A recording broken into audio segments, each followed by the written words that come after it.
Bonjour et bienvenue sur MeditMind. Aujourd'hui, nous allons étudier une base de données qui va nous servir d'exemple dans les vidéos à venir. La base de données en question, elle s'appelle Northwind. Elle est éditée par Microsoft depuis de nombreuses années pour tester des bases SQL. Nous allons nous en servir pour analyser les données. Donc la première chose qu'on va faire, c'est qu'on ne va pas télécharger toute la base de données, on va simplement télécharger quelques tables pour pouvoir tester Power Pivot et Power BI afin de vous faire comprendre à quoi ça sert. Pour ça, Microsoft propose cette base de données en OData, ça veut dire qu'on peut la télécharger par web. Ça sera le plus simple pour nous. On va donc dans le menu données, obtenir des données, à partir d'autres sources, et à partir d'un flux OData. Voici l'URL que vous devez taper en valide. Et Excel va me proposer toutes les tables que contiennent cette base de données. Comme j'ai déjà travaillé un petit peu avant, et que mon boulot est de vous simplifier les choses, et non pas d'essayer de vous faire comprendre toute l'organisation de cette base de données, nous allons juste télécharger les quelques tables qu'il nous faut. Donc déjà, nous allons sélectionner plusieurs éléments. Nous allons prendre la table catégorie, Customers, Employees, Order Details, Orders, Products, et Suppliers.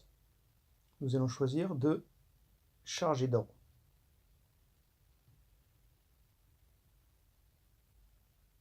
Ajouter ces données au modèle de données, ça veut dire ajouter à Power Pivot, non pas Excel, et ne créer que la connexion, puisque nous ne voulons rien d'Excel, pas de tableau, pas de tableau croisé dynamique. On clique sur OK. Là, Excel va télécharger toutes les tables. Pendant que ça télécharge, il y a quand même quelque chose d'important à dire. Si nous voulons faire de l'analyse de données, la première chose, c'est de bien comprendre comment sont organisées les données derrière. C'est ce qui va vous arriver, vous, dans un cas pratique. La première fois que vous allez essayer d'explorer des données, il va falloir bien comprendre comment elles sont architecturées, sur quelle table il faut les taper. Ça peut être des exports, mais ça peut être tapé dans des tables sources d'une base de données, ça peut être aller dans des services web, ça arrive de plus en plus quand vous êtes sur des outils en cloud. Aujourd'hui, ça peut être de 1000 manières différentes, donc il n'y a pas de règle. C'est à vous justement de discuter avec votre service informatique pour savoir qu'est-ce qui est le plus pratique et qui correspond à vos besoins. Ça y est, Excel a tout téléchargé. Nous allons ouvrir Power Pivot.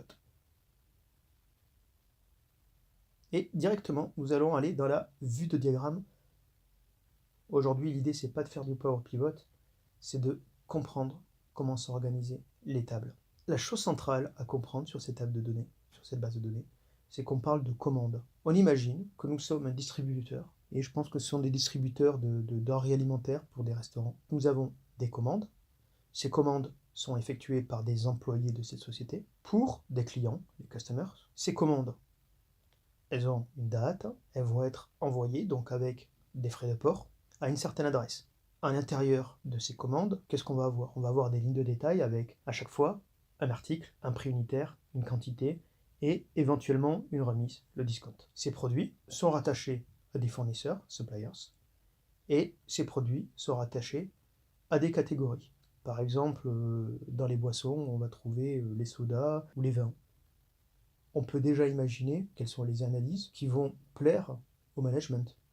On pourrait imaginer calculer quels sont les montants commandés par employé, voir quels sont les clients qui ont fait le plus de chiffre d'affaires, voir quels sont les produits qui marchent le mieux, voir quels sont les fournisseurs qui sont le plus sollicités.